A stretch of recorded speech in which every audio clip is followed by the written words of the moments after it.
Bonjour à tous et bienvenue dans cette nouvelle vidéo de préparation à la certification Java dans laquelle nous allons parler des classes abstraites.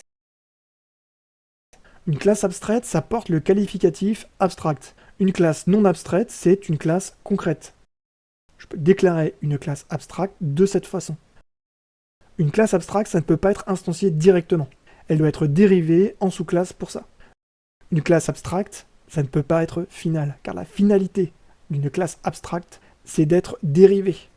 Une classe abstracte, ça peut contenir de 0 à plusieurs méthodes abstractes. Pour ces méthodes, on a juste la signature qui est présente, on n'a pas de body. Ce sera aux sous-classes de les implémenter. Une classe abstraite top level, elle est de visibilité publique ou default. Les méthodes abstractes, elles peuvent être de toutes les visibilités sauf private, sinon on ne pourrait pas les redéfinir. En dehors des méthodes abstraites, une classe abstracte, elle peut contenir n'importe quelle implémentation, que ce soit des variables ou des méthodes. Une méthode abstracte, elle peut aussi référencer une méthode non abstracte de la classe. Des méthodes abstractes ne peuvent pas se trouver bien entendu dans une classe concrète. La première classe non abstracte qui implémente une classe abstraite, elle doit implémenter toutes les méthodes abstraites définies dans cette classe, y compris celles que cette classe a héritées. On utilise extend et l'héritage pour spécifier qu'une classe implémente une classe abstraite, et non implement. L'implémentation d'une méthode abstraite, elle suit les règles de surcharge de méthode. On doit avoir le même nom, même paramètre, mais pas être moins visible, ne pas envoyer de nouvelles exceptions checked, et retourner un type covariant. Passons aux questions. Parmi les propositions suivantes, lesquelles pourraient être insérées à la place du commentaire? Les bonnes réponses, ce sont B et C.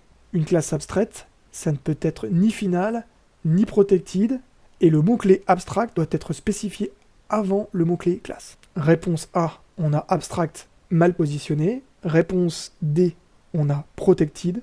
Et réponse E, finale. Et ce sont les raisons pour lesquelles ça ne compile pas.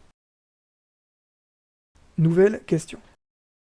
Parmi les propositions suivantes, lesquelles pourraient être insérées à la place du commentaire? On a une classe abstraite, abstract 1, et on veut déclarer une nouvelle méthode abstraite. Les réponses correctes, c'est C, D, E. Une méthode abstraite, ça ne peut pas être finale, ou private, ce qui fait que B et F ne sont pas correctes.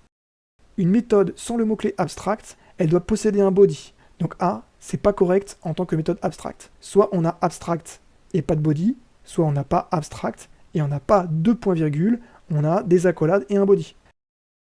Les trois autres propositions, C, D et E, sont tout à fait correctes. Nouvelle question. À quelle ligne se trouvent les deux erreurs de compilation? Je vous laisse lire attentivement le code. On a une interface courbe qui possède une méthode courbure. On a une classe abstraite implémente courbe. On a ensuite une classe très tordue qui va étendre notre classe abstraite. On y trouve la méthode courbure et un main qui crée une instance de la classe tordue et appelle la méthode courbure. La ligne 5, elle implémente la méthode int courbure de l'interface courbure, mais la visibilité, elle est incorrecte car elle est plus faible que la visibilité d'origine, qui est implicitement publique, contrairement aux apparences. On a donc une erreur de compilation ligne 5. Ensuite, on essaie ligne 9 d'instancier une classe abstraite, un new tordu. Et ça, ce n'est pas autorisé, on a une erreur de compilation. Merci à tous et à bientôt pour une prochaine vidéo.